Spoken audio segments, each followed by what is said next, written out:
What is up, everyone, and welcome back to another episode of the Somewhat Sports Podcast.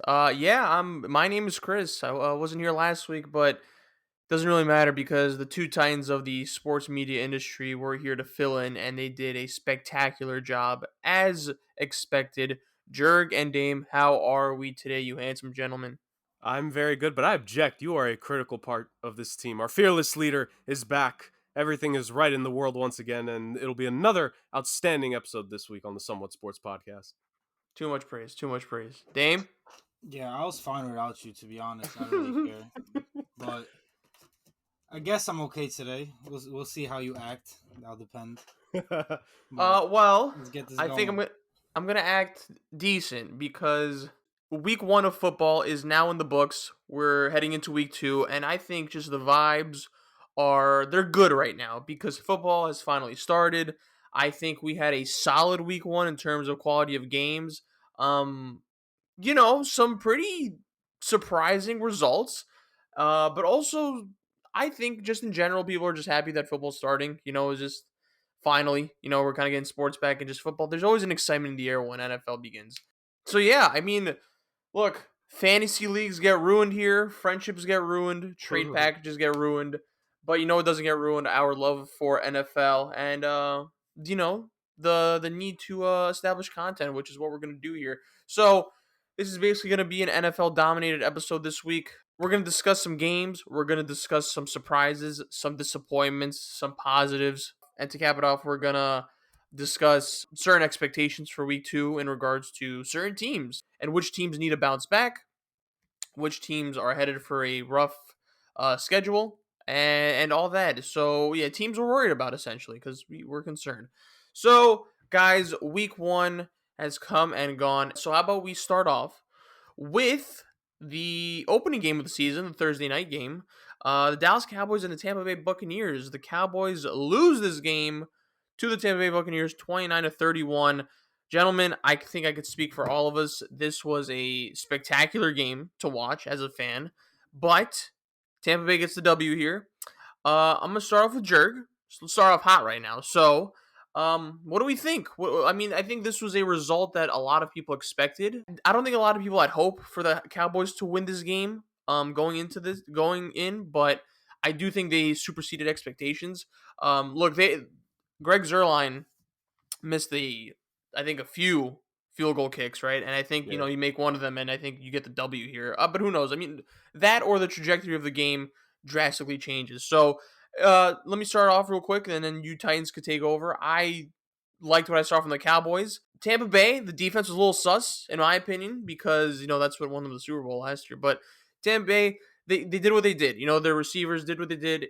Tom Brady does what he does. Mike Evans was a little disappointing. Sorry to every fantasy owner of his. I think the big storyline of this was Dak Prescott looking phenomenal, in his first game back, and I think in almost a year. Amari Cooper killed it. Ezekiel Elliott, kind of underwhelming, but I think their main O-line, Zach Martin, was out for this game due to protocols. So it was kind of tough for him. But in general, I think Dak Prescott played a spectacular game. And I think, we always cut ass on the Cowboys that they're the leader in moral victories. And I think this was one. But I did like what I saw from them. So, Jurg, start off with you. What do you think of this game? What do you think about this for both teams going forward? I like you said, it was a phenomenal game to kick off the season. I think the NFL, they tend to do season kickoff games relatively well, and I think this one been the best in quite a couple of years now. When you look at it from both sides, on the Tampa Bay side, yes, the defense, it was a bit of a poor performance compared to how they finished off last season, especially in the playoffs. But I think when you really look at this defense, the defensive backcourt, the corners and the safeties are what you have the most questions about. Aside from Sean Murphy Bunting, you have concerns about every other starting position in the defensive backfield on that team. So I'm not surprised to see that Dak was going to attack them. Dak, by the way, he looked very comfortable out there. Looked like he didn't necessarily lose that much of a step, which I think is big going forward. I've definitely voiced it on the podcast, the concerns that I have, back in preseason, that there was issues that he may not be recovered fully. There may be issues now with his shoulder. So for him to have as good of a game as he did, I think need a little bit of time to settle in from what I remember, but he definitely hit his stride in the second half. The Cowboys take the lead in the fourth quarter at one point before ultimately Tom Brady does what he does. I think ultimately the takeaways are Dallas, because of this competitive game, you hope that this is what you see from them on a consistent basis, to where in a one possession game, either the offense can make the play needed or the defense can try to get a stop, which I think is the bigger concern from them. Yes, Zeke not having a great game, I'll let you, Dame handle that aspect of it. But I think my big thing is, can Dallas's defense make that big stop for you going forward in the season? Now, I know it's Tampa Bay, I know it's Brady, so that was likely to happen. But at the same time, I that's what I want to see from Dallas more in particular. I want to see that defense take steps, because if the offense is that good without a running game, imagine when Zeke is on or eventually turns on, or Dak keeps it up the whole season. So that's why I think of Dallas. With Tampa, like, this is my thing with them. The quarterback coach, Clyde Christensen, he said in the playoffs last year, he had wished last season they had like 8 more weeks to practice together, because he felt that the best of the Tampa Bay offense was yet to come. Mike Evans looked like the third best receiver out on that field in game one. You're He's telling the me third that, best receiver, in my opinion. yeah, like, you're telling me Mike Evans from last season, where he was supposed to be the number 1 guy, he's now going to be number 3, and on some possessions number 4 because of Gronk? Oh my God, this Tampa Bay offense is deep, man. So everyone should be just absolutely terrified, except the Chiefs. The Chiefs have the offensive firepower to compete with them, but everyone else needs to be terrified of the fact that Tampa Bay, they're not just going 4 deep on receiving options. They're going 4 Pro Bowl / Hall of Fame caliber players. So that's my analysis on it. But like you said, Chris, it was an outstanding game that I think it really did tell us a lot about both teams. Yeah, for me, I was surprised that the Cowboys made it that close. But while you're watching the game, I felt like the Cowboys were up by a lot. But then you look at it, they're either down or it's really close. Like with the Tom Brady turnovers, with the fumbles, with the that Bucks had, with the missed field goals. Like I thought the Cowboys definitely should have ran away with that kind of game. It was there for the taking. But at the end of the day, when you really look at it, like Dak's first game and like since the injury, Zach Martin was out.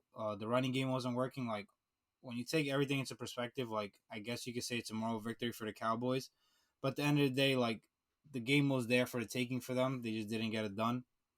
But you have to be impressed with what you saw from Dak Prescott after all these months of rehabbing and being out and not really playing, especially since he didn't play in the preseason with another injury. Like you have to be impressed with what you see.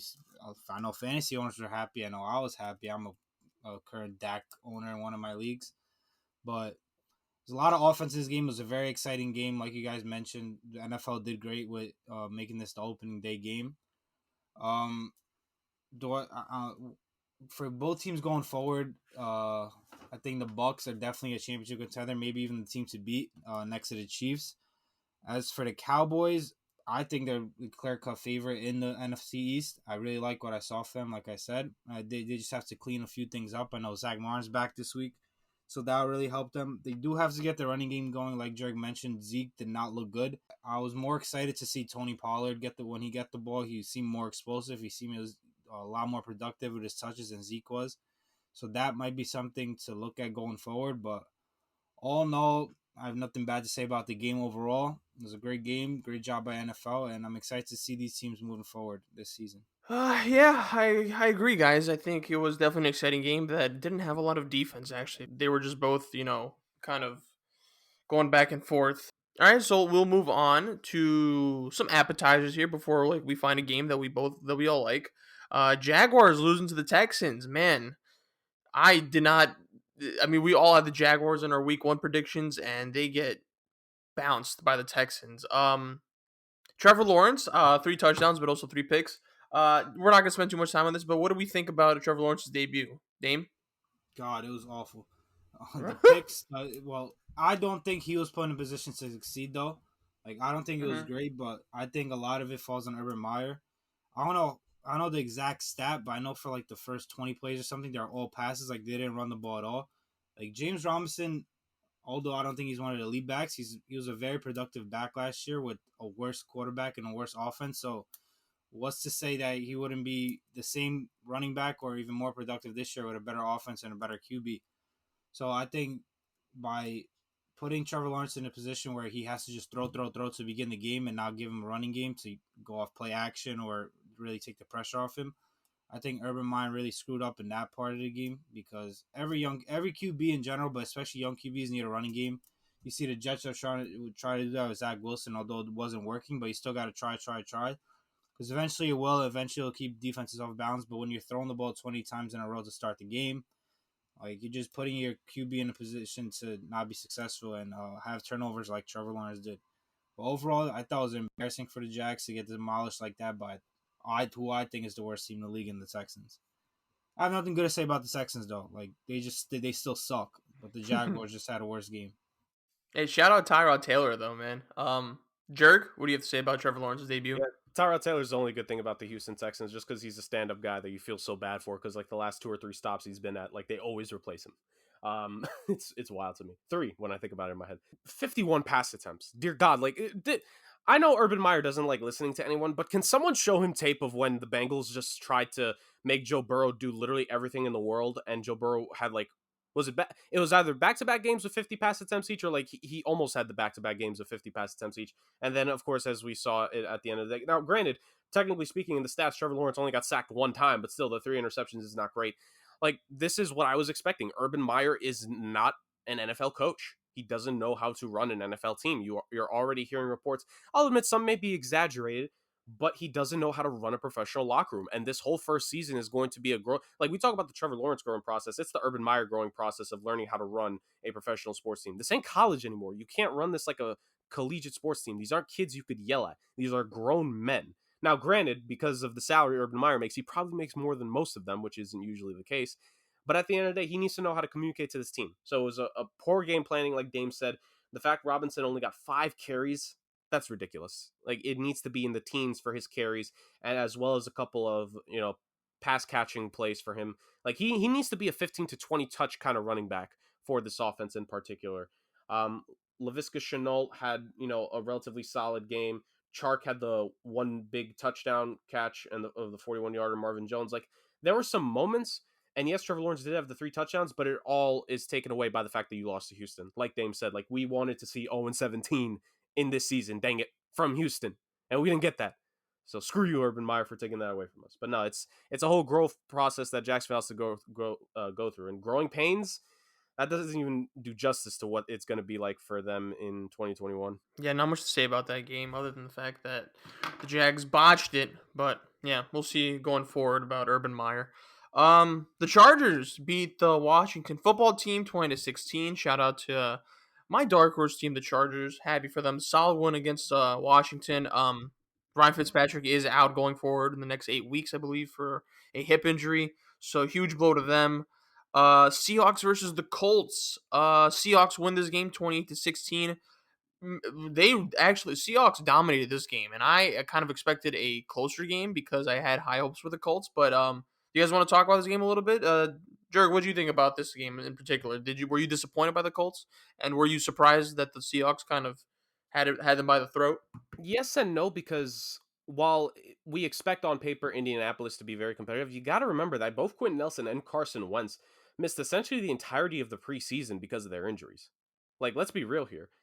The 2 of them missing time, and I know you're going to say Carson Wentz like 25 to 38, 2 touchdowns still. Like he wasn't terrible per se, but at the same time, like missing time in the preseason, that time away from the team, that time away from not being able to get all those reps in, that hurts. And I think part of that showed in this game.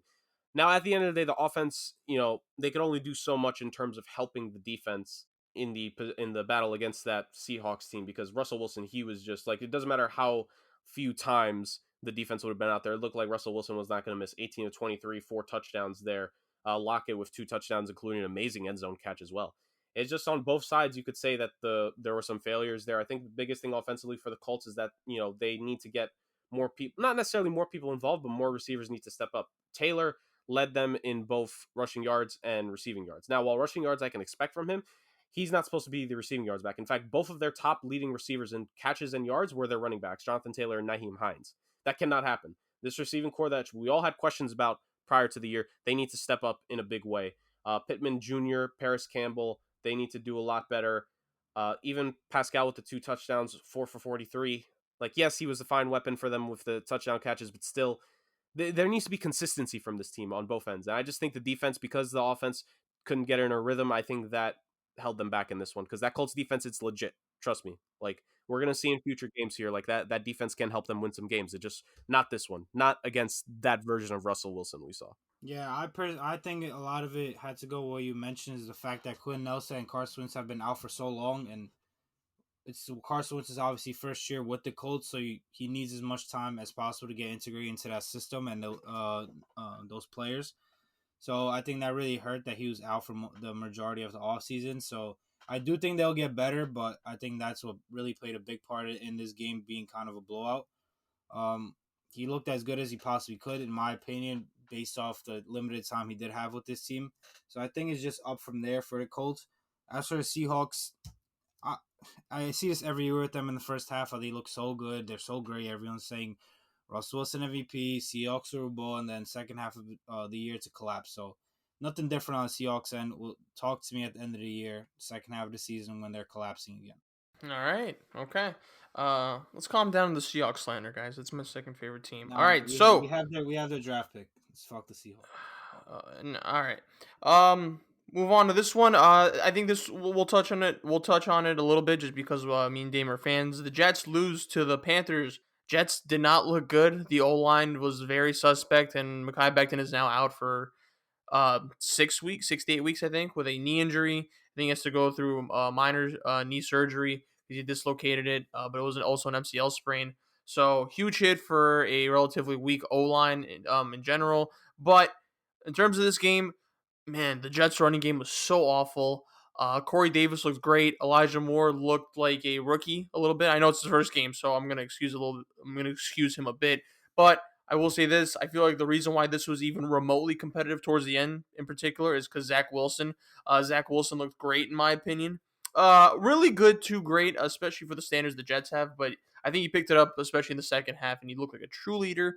Dame, any comments on this? Oh, and before you go, I just shout out to Sam Darnold. I think he played a solid game as well. He looks really comfortable in that system. Him and McCaffrey seem to have like their own, seem to have good ESP.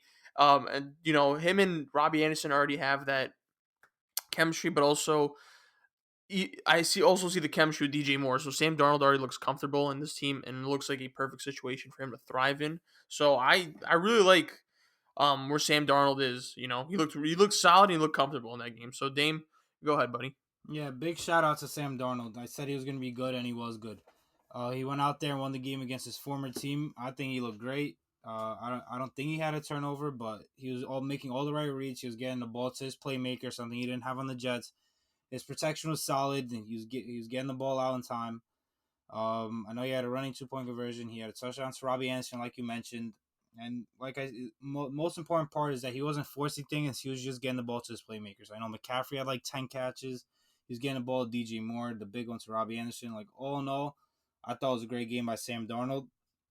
And on the here with the Jets, like, their running game really freaking stinks. I don't know if it's the O-line or the running backs, but every time they ran the ball, it was 2 yards, 2 yards, 3 yards, 2 yards, no gain. Like, they're running every time they ran the ball. It was just like flips to the next channel. It was boring. As for the passing game, like, the offensive line, I think, really let Zach Wilson down in the first half. I think they were a lot better in the second half as Zach Wilson got going. Like you said, Elijah Moore did look like a rookie. I think he had a very big drop pass in the first half where Zach Wilson flinged it for like 55 yards and went right through Elijah Moore's hands. I think that play right there could have been really big towards the outcome of the game.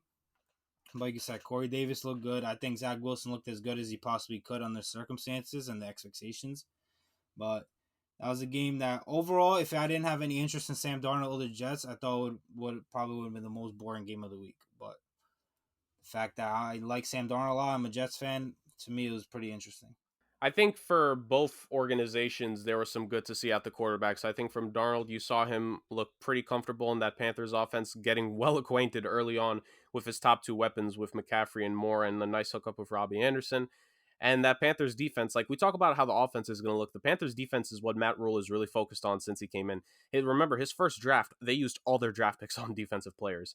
The focus to offense really happened this past offseason. So I think for the Panthers, while there's going to be same thing, a little bit of a grace period, the offense is going to need some time. They look pretty good for week one, which is what they need to do going into their matchup here in week two, which we may touch on later in the show. If you're the Jets, like, yeah, the reason this game was close because ultimately, like we said, the Panthers offense, because it's so new, they didn't have that kind of connection yet to where they could have put that game away. But Zach Wilson really played well in the second half. He looked a lot more comfortable. You saw him make some plays, get rid of the ball quickly. The ball didn't stay in the pocket too long in a lot of the possessions, which is, that's a good thing to see from a rookie quarterback.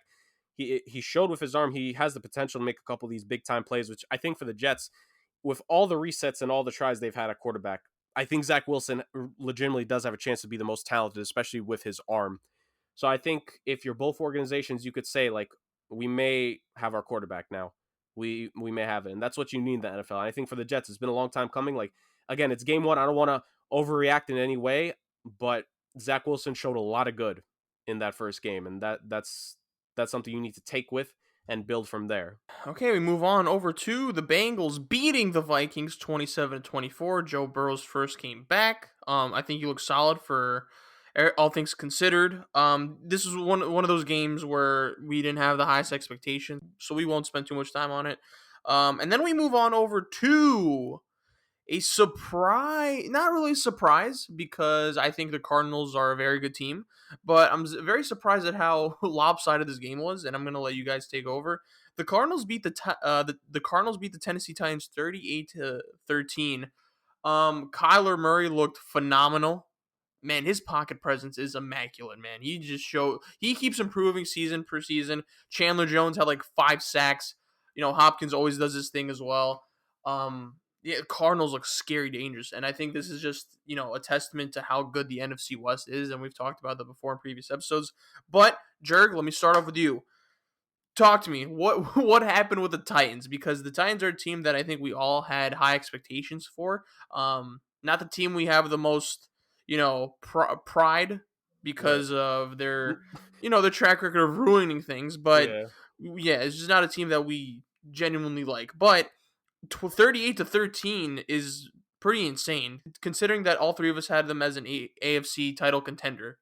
So talk to me. Well, What all happened? three of us had them as a playoff team. I don't consider them a legitimate AFC championship All right, so contender. maybe it's just me. um, we just saw what will happen when they have to face the Kansas City Chiefs in the playoffs. We saw what would happen if they need to. Well, not this season with how many injuries this team has already dealt with, but what happened when they faced Baltimore last season. This Tennessee Titans offense, when they need to rely on Ryan Tannehill to make plays when they're down by a lot, they're not going to win the game.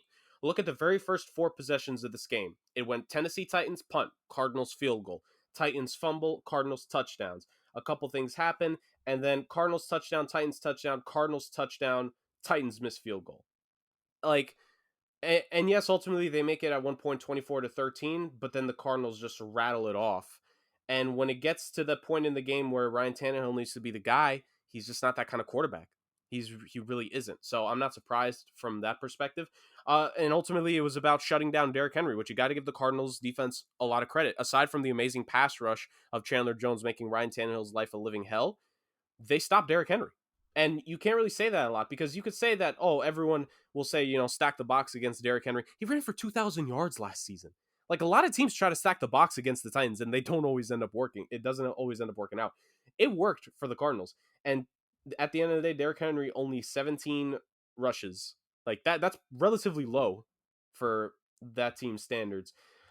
Even aside from that, Rodgers was their leading receiver. Chester Rogers. Not A.J. Brown, not Julio Jones, Chester Rogers. So that kind of sums it up for this Tennessee Titans team, where my biggest concern of them was the defense going in. And I know it's not going to happen every week, because I think Kyler Murray, like, he is a special kind of quarterback, but 38 points is not good. Only 13 points by your own offense is not good. So this Tennessee Titans team, like, look, we all picked them to win the division because of all the injuries the Colts dealt with, and the fact that we all have questions about the wide receiver position. If the Colts were deeper at receiver, or if Nelson and Wentz never got hurt, I would have picked them to win the AFC South. I'm not a believer in this Titans team, and week 1 just showed me an early indication of that, because this is what happens when they face the big boys in a real important game. They get slapped, just like what happened 2 years ago with Kansas City. So, not surprised. Yeah, I mean, I was high on the Titans as well, but as just a playoff team, I never thought they would be a contender. I don't know what Chris was thinking. But overall, when it comes to this game, I think most of it has to do with how bad the Titans look instead of how good the Cardinals did. All props to Kyle Murray for his incredible 5 touchdown performance. DeAndre Hopkins absolutely balled out. Shout out to Chris's fantasy team right there. Yes, But sir. But I think most of the story of this game is how bad the Titans look. Like, they could not run the ball effectively. That's where their offense starts. If they can't run the ball, they're not going to be able to pass the ball. That's just the kind of quarterback Ryan Tannehill is. He's not that quarterback who goes sling it 50 times and get you 30 points plus. Like, they need to run the ball to get the pressure off him, to get them in play action, where then he takes the shots to Julio Jones and A.J. Brown. But when Derrick Henry isn't running the ball effectively, like, that offense is what you saw on Sunday. The defense clearly didn't look good in stopping Kyle Murray. Like, I don't think the Cardinals' defense is also that good that they can stop Derrick Henry. Like, I'm sure Derrick Henry has faced some much better defenses than this, where he's went off. So I don't know what's going on in Tennessee.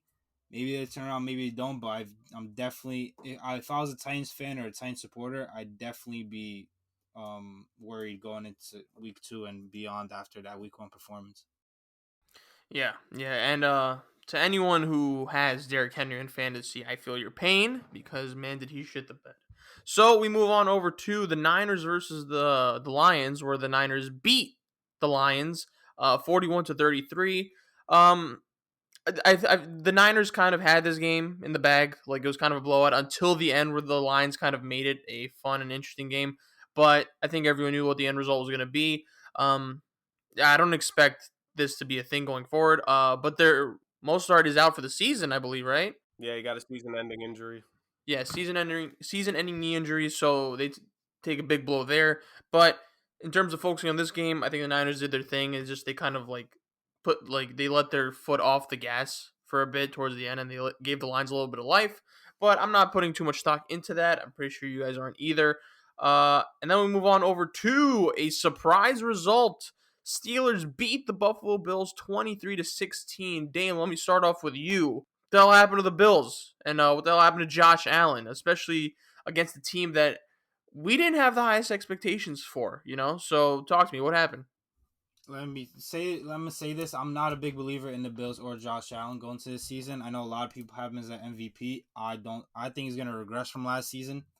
I think it was a mistake for them to pay him that early. I think they should have given him another year. But I'm not that surprised by this outcome. Yes, of course, I thought the Bills should have definitely easily won this game. But the Steelers do have a tough defense. They usually start seasons high, as you saw last year, 11-0, 10-0, whenever it was, until they lost their first game. But their defense has always been tough no matter what. Big Ben is always their problem, and Big Ben's the reason they didn't run away with this game, because he stinks. He didn't get the ball to Najee Harris. Najee Harris didn't run the ball well. That offensive line stinks. Like, that offense is just really bad, although they do have a lot of names on that offense, but that's about it. It's just names. But as for the Bills, like I said, I think Josh Allen takes a step back this year. Not saying he's not a great quarterback. He's still going to be one of the best quarterbacks in the league. I just don't think he's going to be as great as he was last year. So far, week 1, I'm right, but going forward, I think the Bills will overall be fine. They are in the worst division in football, so I still think they'll run away with it. But going forward, I don't think the Bills are that elite of a team anyway. All right. Okay, we move on over to the Philadelphia Eagles beating the Atlanta Falcons 32-6. So this is another game that we didn't have the highest expectations for, but got to give credit to the Eagles. Man, the Falcons suck, bro. Only 6 points against the Eagles. This was very surprising. I think a lot of people had high expectations for at least it had moderate expectations for the offense and for the Falcons, because you lose Julio Jones, but you expect Calvin Ridley to take that next step. Kyle Pitts, you picked him at number 4, who I personally had high expectations for. Matt Ryan's kind of on the decline, but it's just you expect him to at least put up points. The defensive side is where everyone kind of knows that is where they're gonna lack. But man, I think both sides were kind of ass this week. But a shout out to the Eagles. Jalen Hurts looked solid. I don't have a lot to say about this game other than the fact that I was kind of surprised at the end result because I had the Falcons winning. But Eagles, man, they dominated them. And you know what?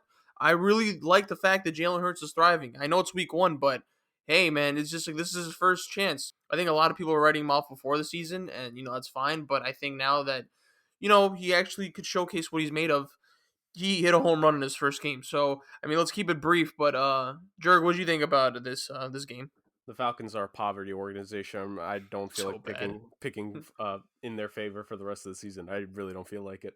Um, yeah, man, this is just the official 28-3 was the beginning, and this is where it all bottoms out. This is finally the year where it's all really going to bottom out. Poor Ridley and Pitts that they're going to have to deal with the end of Matt Ryan's career because he just did not look good. 21 of 35 for 164 passing yards. What is with all these quarterbacks throwing the ball 30 to 50 times and Yo, they can't crack the bro. entire yardage? What is going on here? I thought we were past this. Leave that in 2016 or whenever it was when it was these 3-yard throws to these receivers. And you hope they make a play. I'm done with that. Just stop. I know this is an exception, but come on. Yeah, Jalen Hurts definitely looked impressive. For the Eagles, I'm sure most of us, if that, probably everyone assumed that they would be bottom of the NFC East. And I guess for 1 week they get to enjoy being at the top of the division. So good for you, Philly. But aside from that, man, yeah, Atlanta's just bad. Again, because in the NFL it's so different with the way the contracts are structured and dead cap and the salary cap, they can't really do it. But Atlanta, they just need to blow it up at this point. I'm sorry. I know I said I wouldn't overreact, but I don't think it's an overreaction. I've been down on the Falcons for 2 years. I don't know why people still have any kind of faith in them that they're going to be a consistently competitive team. Of the 17 games, they'll have 4 to 5 games where they'll look pretty competitive. And then the rest of them, it's a shock if they have a good game at this point. That's the kind of team they are now. So, yeah, not much else to say about them. Not going to think about them really for the rest of the season. Philly, same thing. I'm not really going to think of them it was good for them that they got this first one. Nick Sirianni, like he said, keep the offense simple for them, but complicated for the opponent and all that other stupid stuff that he said in his opening interview. Again, good for you, Philly, but trust me, it's going to be a long season. So hold on to these good moments while you can. Yeah, let me start off with the negative. The Falcons suck. They're going to suck for the rest of the season. Matt Ryan sucks. I don't know what happened with Calvin Ridley. We call the first 3 passes of the game for them, and then he went absolute ghost. Sucked for fantasy if you had him. I have him in a league or 2. Suck. Kyle Pitts sucked. The whole offense sucks. The defense sucks. They all suck. I don't know what they're going to do going forward. But as for the Eagles, I have positive things to say. Jalen Hurts looked good. Devontae Smith looked good. The running game looked good. Overall as a team, they did look good. Or is this going to continue going forward? Who knows? I just hope they're good when I go to Dallas next week for the Cowboy game so I can see a really good game. But as for the Eagles going forward, if Jalen Hurts looks like this, they're going to have an exciting offseason because they have 3 first-round picks, I believe, going into this draft. And when you don't have to draft a quarterback with any of those picks or you don't have to use them to move up for a quarterback, you can really put playmakers around him or on that defense to really fast forward your little rebuild that you have here. So I personally, as a football fan, hope that Jalen Hurts is it and he stays like this because I'm always in for a good offseason for a team and an exciting offseason with a lot of draft picks. So hopefully Eagles stay this way. Hopefully Jalen Hurts keeps balling out because I'm excited to see what the Eagles do with all this ammo that they have going to the offseason. All right. Let's move on over to, you know what? How about we save these last 2 games for last because I think they're the ones with the most talking points. So we'll kind of go over these 3 games pretty briefly. So the Denver Broncos beat the New York Giants 27-13. Teddy Bridgewater looked great. He looked like a man on a mission, to be honest. The negative for the Broncos in this game, despite the W, is that Jerry Jeudy suffered an ankle injury, so he's out for 4 to 6 to 8 weeks, something along those lines. But that's a huge blow, especially their offense. Man, the Giants, bro, what an abomination of a football team. I don't want to talk too much about them, but that O-line is indescribable in terms of just I don't have the synonyms for awful to describe that O-line, but I I have one mean, sentence, Chris, if I may. I have one sentence that'll describe the Giants okay, season. okay.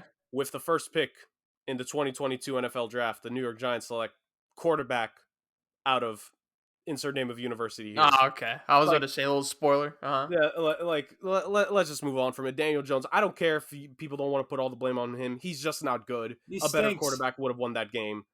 Let's move on until the Giants actually win more than 2 games in a row, and I mean real victories, not moral victories. Yeah, we shouldn't talk about them. They're just not worth it. he stinks, and I don't like him. All right.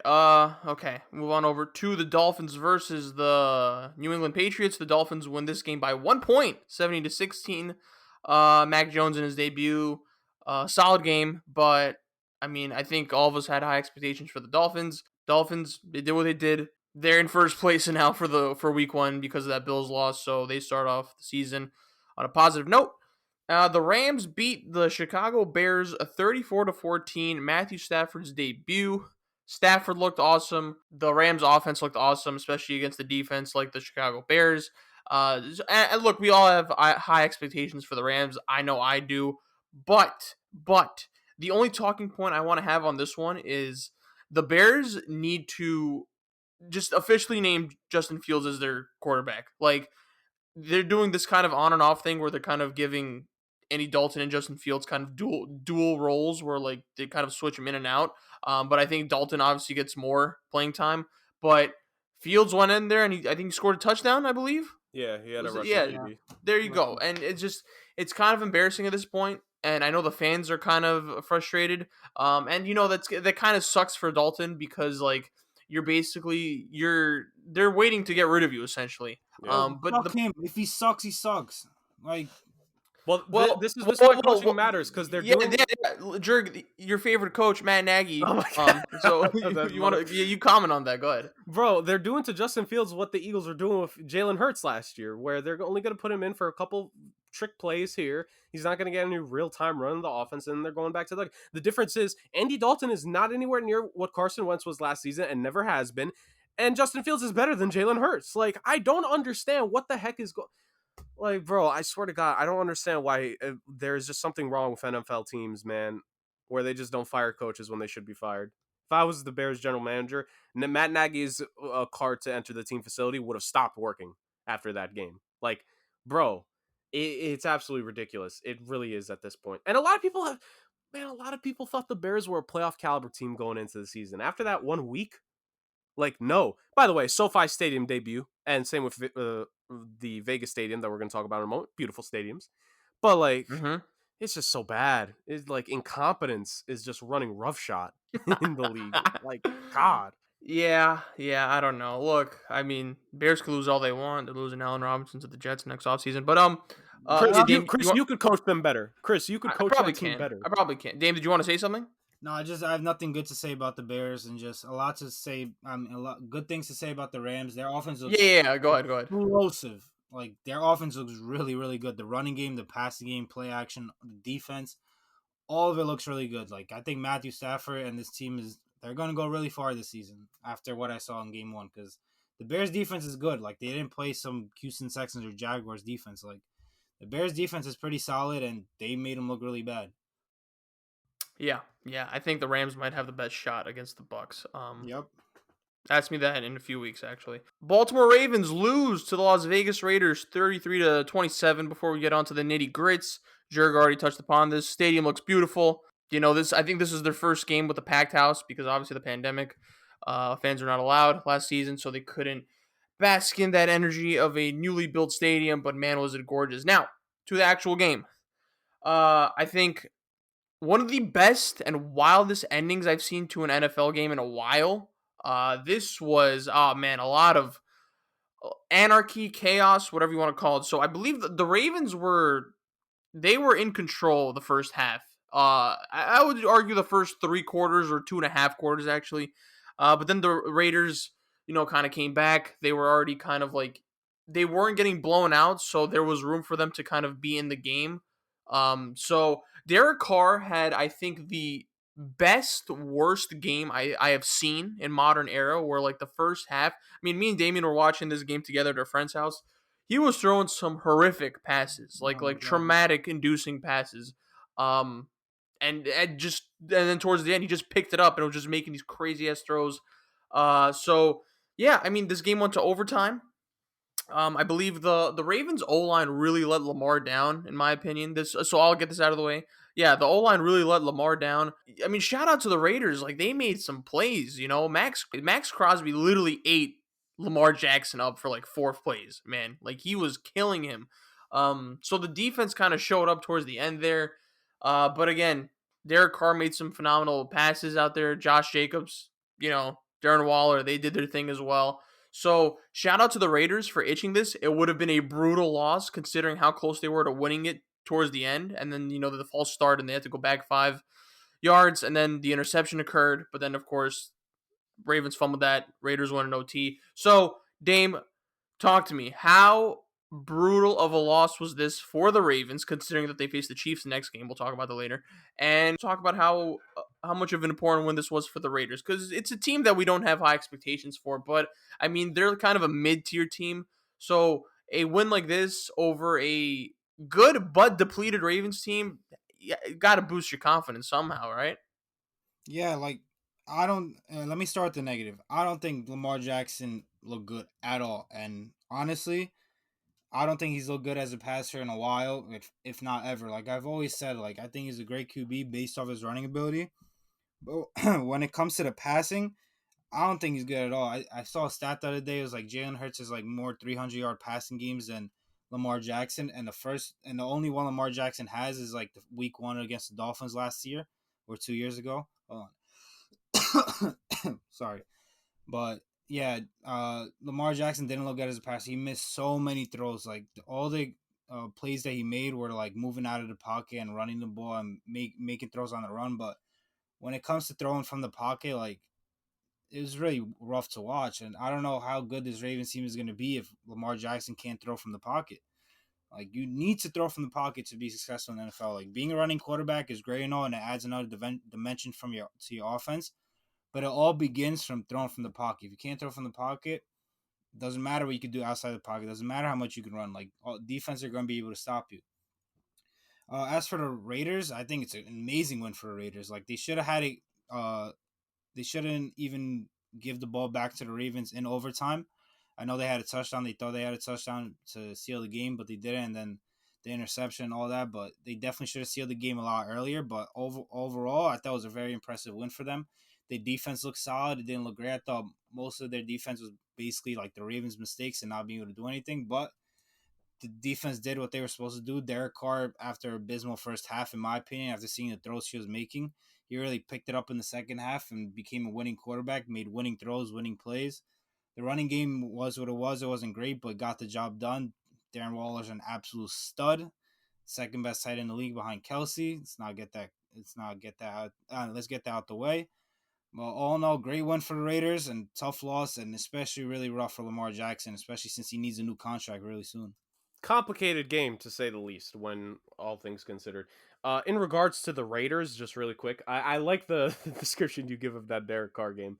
The worst, best game you've probably ever seen, or the best, worst, whichever one it was.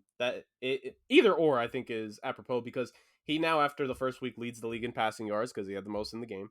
But he didn't look great in that first half at all. Like everything we thought of the Raiders, like yes, they charged back a little bit to keep the game close, but it felt like eventually the Ravens were going to pull away, but they didn't. And you got to give some credit to the Raiders there. Like there are some talented defensive players on that team. Corey Littleton, Yannick Ngakoue, some decent defensive players in that defensive backfield. Like at the end of the day, there's some talent on the Raiders. None of us have ever denied that. We just deny the actual brains and ability of John Gruden because of the decisions made in his entire tenure. You question how this team can even win a game sometimes, it feels like. So the fact that they won this game, not necessarily surprising, because technically speaking, at any moment, any team can win. And while I don't always think that's true necessarily, I think in this case it was, because Baltimore just couldn't pull away.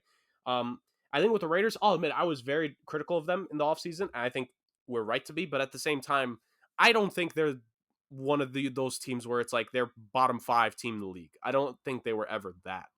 And I think they reminded some people, like, yeah, they're going to have those moments where, like kind of Chris said, they'll be a middling team. Like maybe they'll finish the season, 7-10, 8-9. That's not terrible, so that's good for Vegas. In regards to Baltimore, I just don't know what to think of this team anymore, because all the injuries that hit them before this game, J.K. Dobbins, done. Gus Edwards, done. Marcus Peters, done.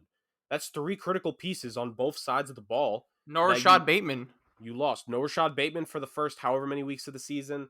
It's not good. So Lamar, my thing with Lamar is I see it both ways. I see from one side where it's like he has none of the weapons he should have had aside from Andrews and Hollywood Brown to start the season. And again, Hollywood Brown is put in the position again to be the number 1 receiver. He's not a number 1 receiver. So I think from that perspective, I understand why there were some struggles there. But at the same time, I'm more leaning with Dame here. It's like, I don't care how many weapons you've lost. I know it's tough. In the Kansas City game, I'll accept this kind of result happening. In a game against the Browns, I'll accept this happening. Against Vegas? Come on, Lamar Jackson, like Dame said, I think he's stagnated for a while now. He's just not the same, like, of what we saw from his MVP season. And what has to be done is the question. Like, I was going to say this earlier when we were talking about the Cardinals game. I think Kyler Murray is showing us what we all thought Lamar would be, where he's the dynamic running quarterback, but when his arm gets there, like, that's what's going to take them to the next level. And we're starting to see Kyler's arm. We saw it a few games last season. The Cardinals were a game away from the playoffs, mind you. So I think we're seeing from Kyler Murray what we've wanted to see from Lamar Jackson, where when the arm talent rises more, it's a more legitimate team. It's a more dangerous offense and a great MVP caliber quarterback. I don't want to call Lamar a flash in the pan. I think that is disrespectful. But man, that's not the kind of game that he needs to put up there. Especially like Dame said, this is a contract year for him. And I know everyone always likes to say, well, quarterbacks reset the market every single time. Baker Mayfield and Lamar Jackson should not be resetting the market because they should not be getting paid more than Josh Allen. Granted, Josh Allen, like Dame said, not necessarily looking like he was worth that contract extension after that first game. But these two guys should not get the contract extensions. And that's very disappointing to me because I've always highly regarded Lamar, but man, that was a bad opening game. That really was. And going into the Kansas City game too, where Lamar has never beaten Patrick Mahomes, and the league, the last 3 years, they've always had this game because they're trying to make a Lamar Jackson versus Mahomes things happen. No, that's not the case. Lamar is not one of Mahomes' proper contemporaries. He's just there in the background. Wow. Well, what a way to end it. All right, Jurg. Choosing violence, I guess, but you're not wrong. Last two games that are the most noteworthy, in my opinion. All right, we'll start off with this one, and then we'll end it off with probably the game of, one of the games of the week that occurred. All right, so appetizer. Packers lose to the Saints 38-3. Let me repeat that. The Packers lost to the Saints 38-3. Now, Jurg, what happened? I can't even I can't preface this because this is, I mean, there's all that Aaron Rodgers talk, whether he's checked in or not, but embarrassing to say the least. Man, yeah. I mean, go ahead, say whatever you want. So here's what I think was likely the case here. I think it's three different things. I think number one, Aaron Rodgers did not play the entire preseason. And while I know we always talk about how preseason isn't really that important, we have kind of spoken about it on this show a little bit. Preseason matters just a touch more than most people think. Yes, Rodgers has been there for literally the longest in his entire career, and Devontae's been there for a bit, Aaron Jones, but you cannot replace the importance of in-game snaps, even if it's the preseason. I think timing was something that Rodgers, him and Jones and him and Adams just didn't have. And think about it, him and Randall Cobb, they need to get reacquainted. Him and Marcus Valdes-Scantling, like, there are a lot of weapons on that team that need to reconnect with Rodgers, right? So I think that's part of it, why the offense just wasn't clicking. Number two, when you consider the situation of that game ended up being played in Florida. I forget the exact stadium where necessarily, but like the thing is, because I heard Jacksonville. Yeah, it was in Jacksonville, and I heard this whole breakdown about it, which I didn't even realize prior to the game. But the whole thing about that game was the fact that it's actually more difficult for the Packers, like with their Because they're used to the cold. No, not because of the hot cold thing, but because of the traveling of how the Packers did it to get to Jacksonville. Like, there's not from what I heard, it's not a direct flight from Wisconsin to Jacksonville, from Green Bay to Jacksonville. They need to take multiple flights. They have to do certain things. From everything that I had heard about the situation, apparently it was more of a struggle for the Packers to get there than it would have been if the game had just stayed in New Orleans, or if it had been played in Miami or Tampa Bay. Obviously, it wasn't going to be played in Tampa Bay, but just that's the example there. And I think just the ultimate last thing is that Packers offense and defense just didn't look good. Matt LaFleur had zero good play calling that game. Like, there was one or two good throws by Rodgers, but we can all agree he played the worst game possible. And that defense was terrible, straight up. Like, even with how bad Rodgers looked, Jameis Winston throwing for 5 touchdowns. Granted, I think it's a little bit overrated because, he didn't even eclipse 200 passing yards. Like, 2 of those passing touchdowns were because the defense intercepted Rodgers and brought it more than halfway across the field. So, like, I hope Jameis is sending, thank you gifts to his defensive guys. But aside from that, like, they just carved up that Packers defense easily, and the Packers defense has been literally the Achilles heel to Aaron Rodgers' career. I think in the NFC Championship game, the last 4 times the Packers have made it there, the defense allows an average of like 30 plus points a game. Like, come on now. So I'm not surprised that they faltered once again. Like, it was a terrible first game, no denying it. But hey, Green Bay, they get their bounce back. They play Detroit next. If they look bad against Detroit, win or loss, then I think we could start raising some alarms here. But it's Green Bay, it's Aaron Rodgers. A pissed off Aaron Rodgers is going to Detroit next week to face him. That's not a good thing that you want if you're a Lions fan. So Green Bay will be fine. Yeah, overall, Green Bay will be fine, but let's not get twisted. Like, this was an absolutely awful game from the entire offense. Like, Aaron Rodgers didn't look good, the running game didn't look good, Devontae Adams didn't look good. Like, this is as bad as a game as it possibly get. But I guess it's only up from here. As if you're a Packer fan, that's what you got to say. Yeah. But good thing you can say about the Saints, like Jameis Winston looked pretty freaking good. Like, who knew what was gonna happen after Drew Brees left after all these years where he broke all these records, all these playoff games and stuff. Like, there was a lot of concern about the quarterback position going forward for the Saints, but all credit goes to Jameis Winston. He looked absolutely phenomenal for them. Thank God he didn't go with Taysom Hill, because just their offense sucks with Taysom Hill. It sucks to watch them. They're so boring. But Jameis Winston has that element where he can actually throw the ball down the field and actually make accurate passes all over the field compared to Taysom Hill. So I'm really excited for what the Saints are going to look like going forward. But as for the Packers, like, it's as bad as it gets. It's only up from here. Okay, yeah. Shout out to the Saints for actually, because no, I don't think anyone had them winning this game, besides maybe save fans. Yeah, but shout out Jameis Winston too. All right, main event time for Week 1. The Chiefs defeat the Cleveland Browns 33-29. Summary of this game: the Browns, I think, were dominant in the first half, and then the second half, Chiefs do what Chiefs do. Chiefs always kind of fall back in the first quarter / half, where they kind of just chill, feel the game out. Teams take advantage, but then Chiefs just blitz, and that's what they did here. But yeah, Patrick Mahomes, the best quarterback in the NFL, made plays with ease, as we all expect him to. The Chiefs took over the second half. I think we could all agree on that. But I think we should give credit to the Cleveland Browns here, because they looked solid, and I feel bad that they had to start off against the Kansas City Chiefs. Right. But they looked really good. I think the running game was good. Baker looked solid. You can make the argument that they kind of did defeat themselves. There were some coaching decisions by Kevin Stefanski that were a little bit questionable towards the end. There was also that botched punt attempt that tried to turn into a run. That killed them. That did kill them. That did aggravating. kill them. Like, I do think Kansas City would have scored, but you kind of accelerated the process in which they did score, because they had the football, I think, at the 40 at that point, because of that botch. So the Chiefs, like, I don't think this game said anything about the Chiefs. I think it said more about the Browns.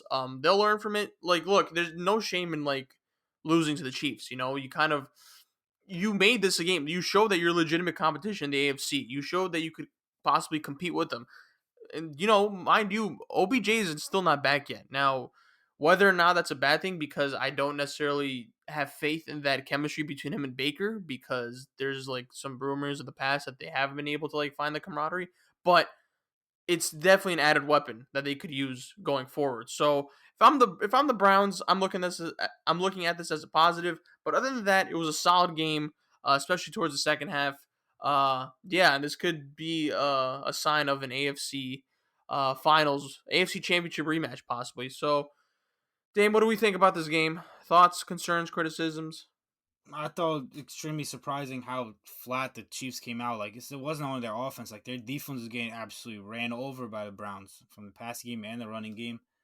They definitely should have won this game. The game was there for the taking. Like, no one expected them to win this game against the Chiefs, but the game was there for them to win, and they just screwed it up, from the coaching to the passing to the running game. Like, overall, just screwed it up. Their defense too, letting the Chiefs come back on one play, 75 yards. Like, that's the worst possible way to play defense when you're up big.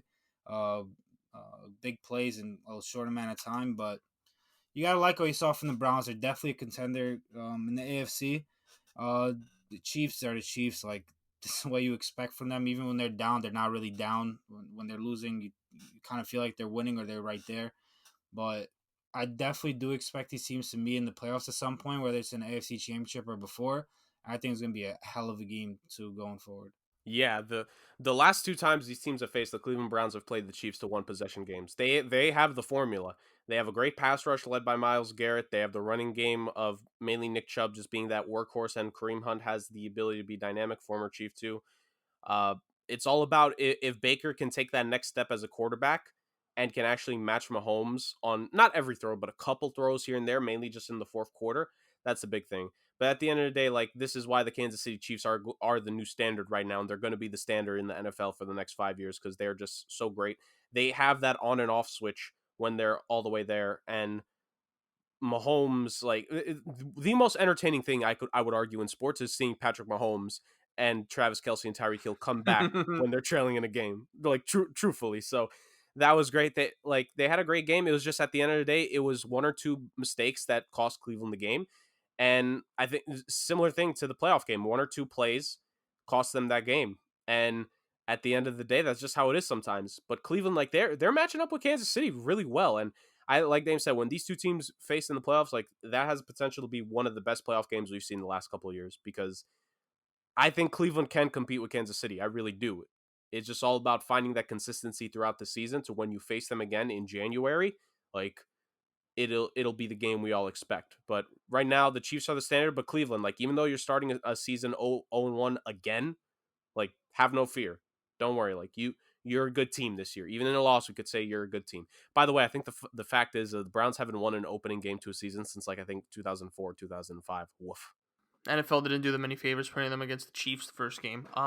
Yeah. By the way, side note that pass from Mahomes to Tyreek Hill, I think was the play of the week. Man, Jesus, whoa, you're right, Jurg. Like I get legitimately excited when that happens. Like I'm just like this is money right now. I And tune into I pay more attention to a Chiefs game when they're losing by 10 than when they're up by 7. yeah, because yeah, because I want to see because Mahomes is gonna pull out something. It's amazing. yep.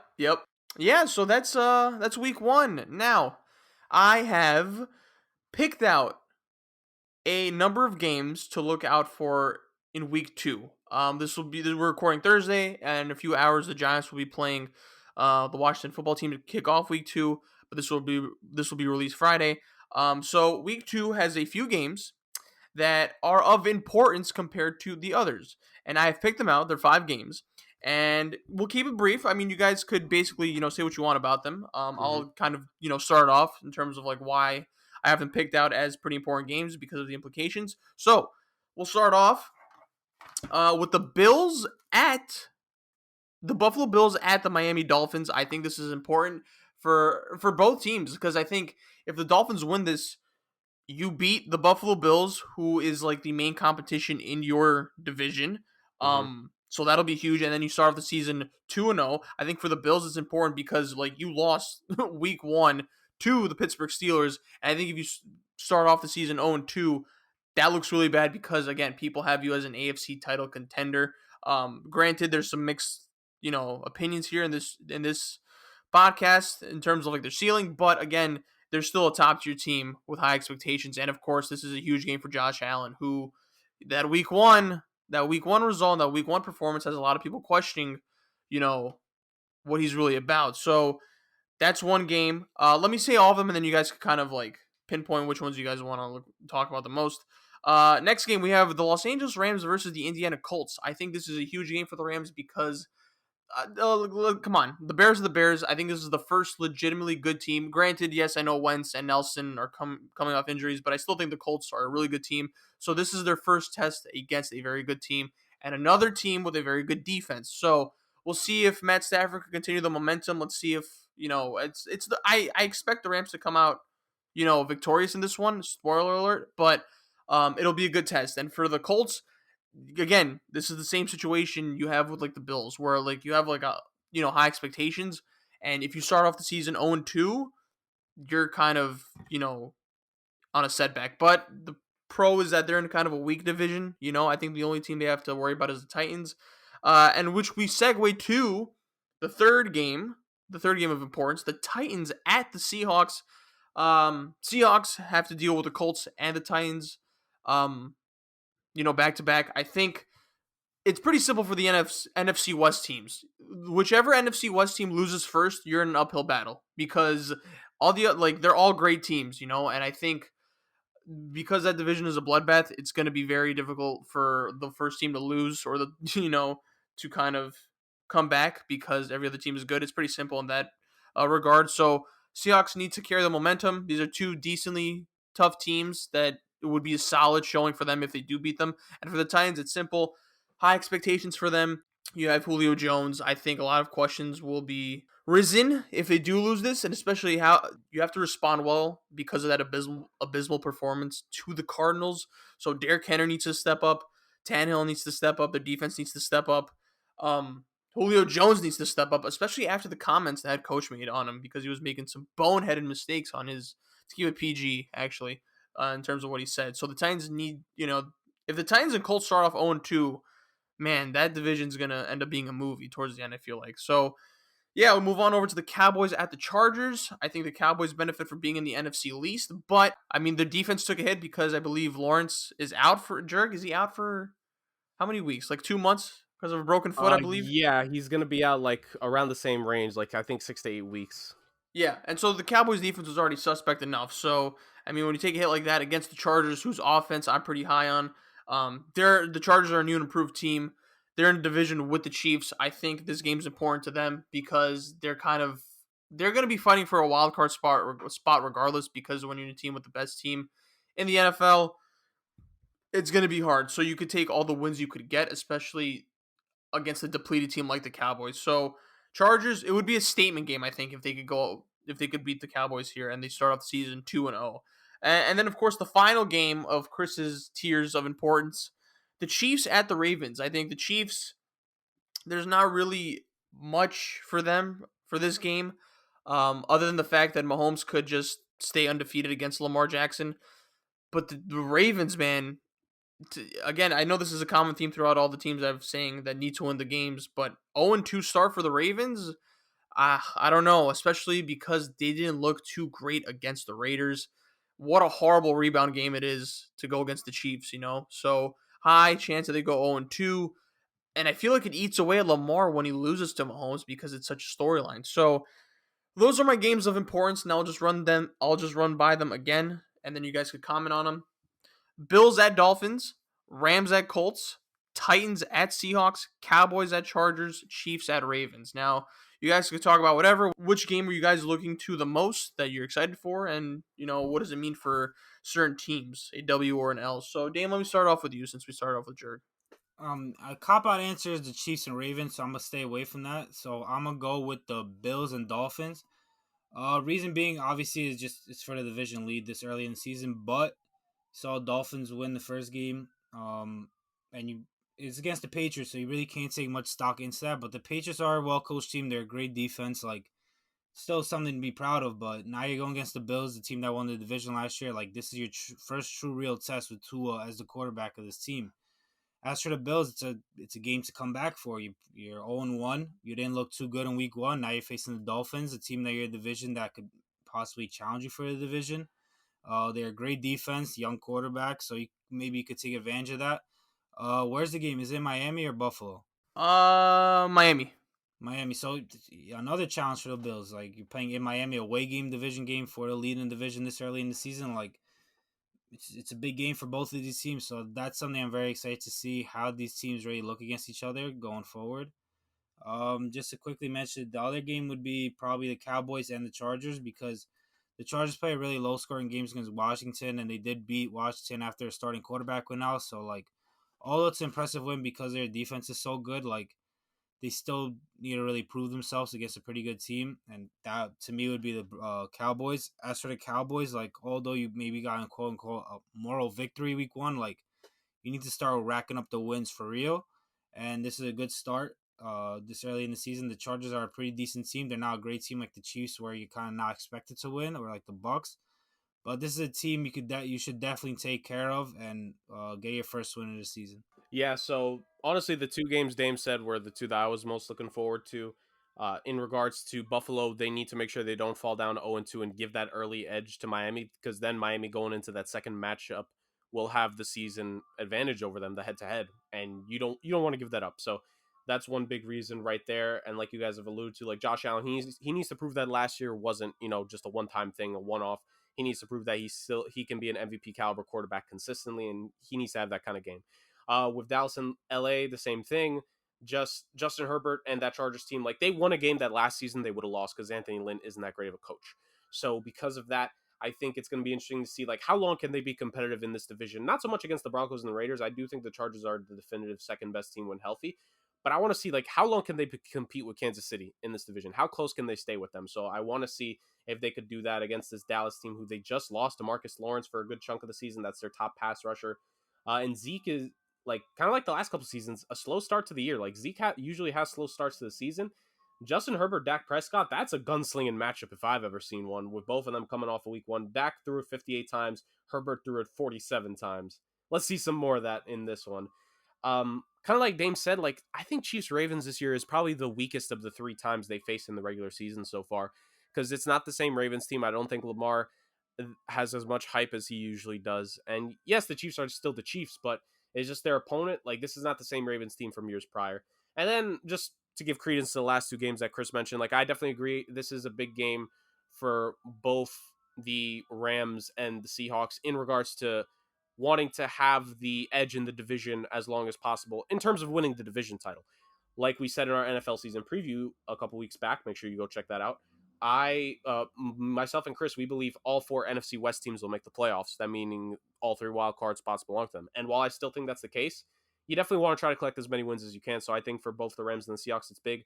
But also on the other side, the Titans and the Colts, like, you don't want to fall down 0-2, because while none of us have faith in them, the Texans, if they somehow, some way, because I think Houston's facing Denver, if Houston somehow starts out the season 2-0, like, if you're the Colts or the Titans, it's just like, what the heck are we doing here? So it's a big game for both of them. Like you said, Chris, I think the defense is going to wake up a little bit for Indianapolis. They're going to have to, and, like, Buckner and Darius Leonard against Donald and Ramsey, like, that's a defensive matchup if I've ever seen one. And then Seattle, they're going to hope that Russell Wilson can have a Kyler Murray type game, or just a repeat of what he did in week 1 and just carve up Tennessee again, which I'm hoping for. Do me that favor, Seattle. Do it, Russ. Do it. Mr. Unlimited. Do us all a favor. But, aside from that, I think all those are fine games you selected there, Chris, and I think they all have implications here early in the season. And that's what you want. You want important games early on in the NFL season, because it's 17 games now, fellas. It's going to be a long haul. Yeah, and I think all these games have the potential to be really good games. I hope they're really good games. But, yeah, that'll do it for this week. What a week 1 analysis from the 2 titans of the industry, Jurg and Dame. Thank you, as always, for giving your expert analysis. Expected at this point. Jurg, where can the people find us in the socials?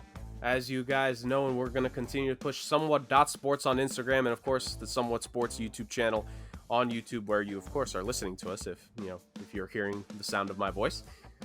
Guys, when it comes to the YouTube, make sure to like, comment, subscribe, notification bell, all that good stuff that you do with any other YouTubers that you may listen to on a regular basis, just like I hope we have become a part of that catalog for you now. And on Instagram, we're at 76 followers. We're growing a little bit here, bit by bit. We would love to get to 100 followers here, sometime soon. And just the growth has been slow and steady, but, it's been an amazing process, and everyone listening makes it worth it. So, like the videos on YouTube, listen in, follow the IG, and, the games that we talked about, and you're going to see this if you do follow the Instagram or when you're about to follow it. We're posting weekly what our predictions are going to be. So take a look at, take a look at the record, see how we're doing. And for all the in-depth breakdown, of course, you come back here for the podcast. So, it's the best of both worlds. Beautiful, Jurg, beautiful. And yes, Jurg did bring up a good point. We're giving our predictions in our graphic series on Instagram. You can check us out, SomeWhat.Sports. Jurg won week 1. He got 9 out of the 16 picks correct. I got 8. Damien got 6. Loser type shit. So, Jurg wins week 1. There's no prize unless we decide to put money on this, which I don't know if we will. Personal pride. That's what's yeah. Personal pride. Yeah. But other than that, thank you to all who have been listening, who have listened, who made it this far. We appreciate the hell out of you. And until next time, peace. Peace.